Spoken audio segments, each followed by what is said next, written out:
Muy buenos días, yo soy Melissa Medinaceli, soy estudiante de la Universidad Nuestra Señora de la Paz y en esta oportunidad les voy a hablar un poco sobre el tema de la fiebre. Bueno, muy buenos días. Hoy yo les voy a hablar acerca de la fiebre.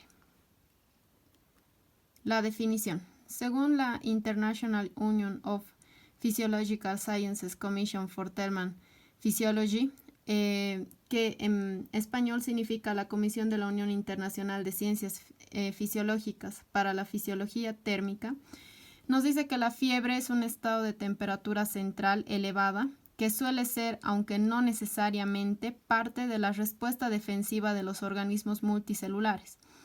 El huésped, a la invasión de materia viva, los microorganismos o inanimada reconocida por el huésped como patogénica o externa. La fisiología de la temperatura corporal. ¿Cómo es que nosotros vamos a regular la temperatura corporal?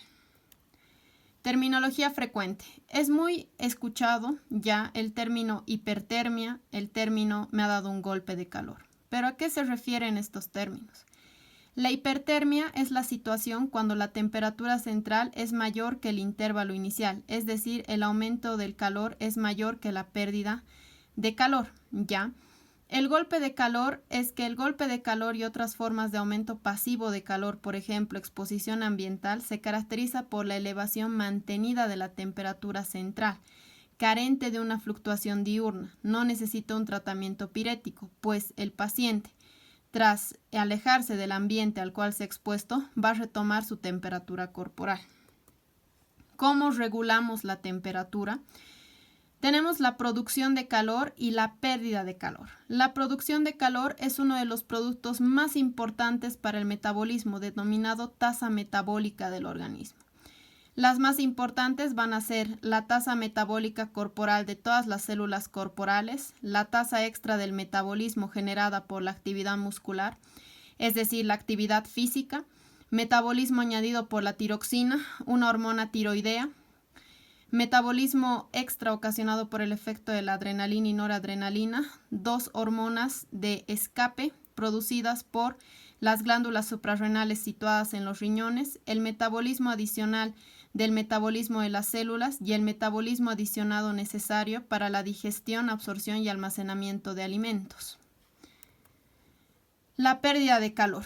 Casi todo el calor del cuerpo producido por el organismo se genera en los órganos profundos, en particular en el hígado, cerebro y el corazón, y también en los músculos esqueléticos durante el ejercicio. Luego de este calor pasa a los órganos y tejidos profundos hacia la piel, donde se pierde hacia la atmósfera y lo que es el entorno.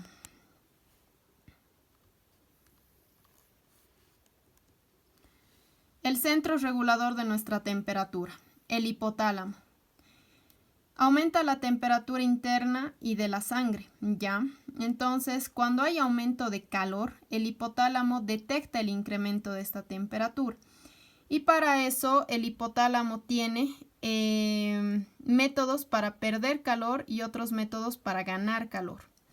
Los métodos para perder calor, ya, mecanismos para reducir la temperatura cuando el cuerpo alcanza un calor excesivo, van a ser la vasodilatación, es decir, que los vasos capilares se van a dilatar, o sea, se van a abrir en términos más sencillos y van a permitir la salida de la sangre y de esta manera van a disminuir la temperatura. La sudoración, que es la pérdida de agua, ya a manera de regular nuestra temperatura, y mecanismos hormonales como viene siendo la liberación por parte de hormonas inhibidoras del hipotálamo.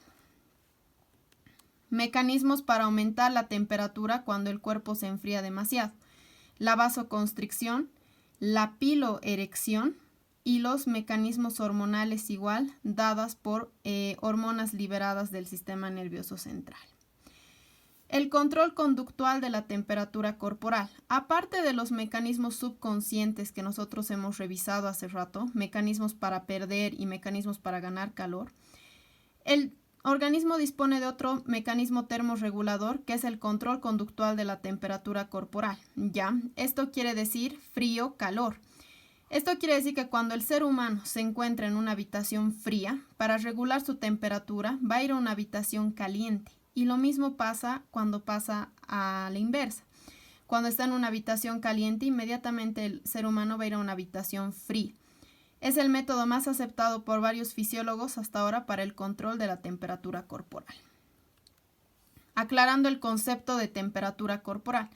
Algunas definiciones toman este concepto como una entidad única, cuando de hecho es la mezcla de muchas temperaturas diferentes, cada una representativa del cuerpo humano, que puede variar. Es decir, no es solamente una temperatura, sino que esta temperatura corporal es la suma de varias otras que representa el cuerpo humano.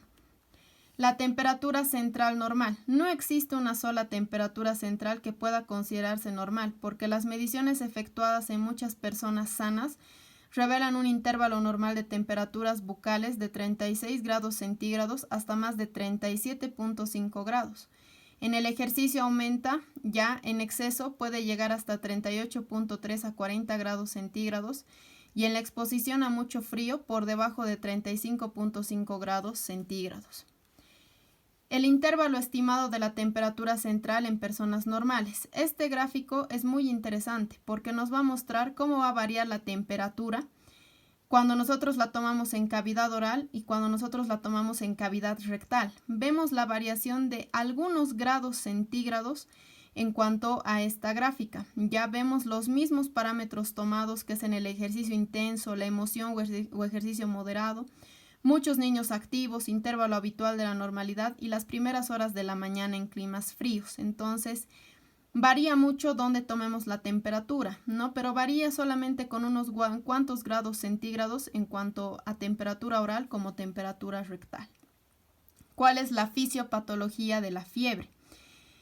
La fisiopatología está equilibrada con los pirógenos endógenos y los pirógenos exógenos. Los pirógenos exógenos es todo lo ajeno a nuestro cuerpo, valga la redundancia, las bacterias, los virus, los hongos, los parásitos, las toxinas, mediadores de la inflamación. Entonces, nuestros antígenos van a producir la activación de monocitos, linfocitos y macrófagos. Entonces, los pirógenos endógenos son nuestras citocinas, la interleucina 6, factor de necrosis tumoral, interferón, la ciclooxigenasa. Entonces, las células endoteliales producen prostaglandina E2 y a nivel periférico se producen las famosas mialgias, las famosas artralgias. Las células a nivel hipotalámico van a estimular al sistema nervioso y este sistema nervioso va a activar las terminaciones neuronales del hipotálamo y ahí es donde se va a desatar la fiebre. Hay fiebre causada por lesiones encefálicas, ¿no? Hay ciertas cirugías en neurología donde se tiene que operar el cerebro y por muy mala suerte o por falla técnica se tocan áreas del hipotálamo, ya, área anterior o área posterior, las cuales van a derivar en una hipertermia, ya, que puede ser de origen desconocido o en una hipotermia en el peor de los casos. Por eso es que hay fiebre causada por lesiones encefálicas, no necesariamente porque haya endógenos o exógenos o porque haya pirógenos endógenos o pirógenos exógenos, sino que puede haber una falla ya a nivel propio del sistema central. Entonces, ¿cuáles son las preguntas más comunes que tenemos acerca de la fiebre?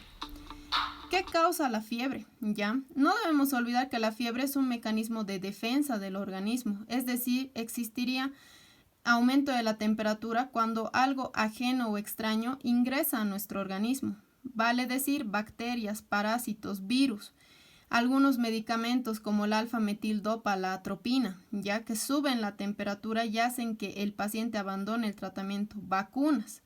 Cuando tienen el primer contacto con alguna vacuna, muchos pacientes pediátricos tienden a tener fiebre. Tumores en el sistema nervioso central cerca del área hipotalámica que interfieran con el centro regulador, la fase inicial de algunas enfermedades.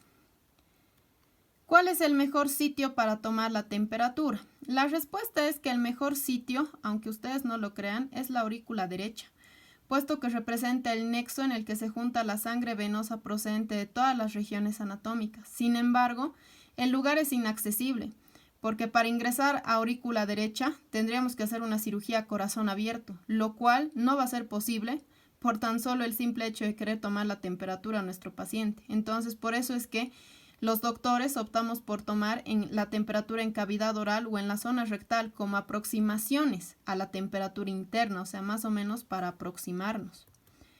¿Qué son los famosos escalofríos? ¿Ya?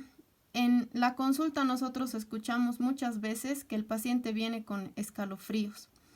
En la consulta se escucha mucho. La respuesta es cuando el punto de ajuste del centro termorregulador del hipotálamo se modifica de manera brusca, desde un valor normal a otro superior como consecuencia de pirógenos, endógenos y exógenos. La temperatura corporal tarda varias horas en alcanzar el nuevo punto de ajuste, o sea, en alcanzar nuevamente una temperatura óptima. Entonces ahí se producen los famosos escalofríos.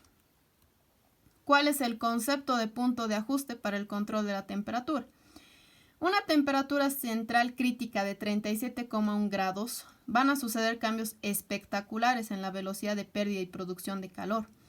Por encima de esta temperatura, la velocidad de pérdida de calor excede la producción y se aproxima de nuevo al valor 37,1 grados centígrados. Para valores inferiores, la velocidad de producción supera a la pérdida, por lo que la temperatura se eleva y vuelve al nuevo valor de 37,1 grados centígrados.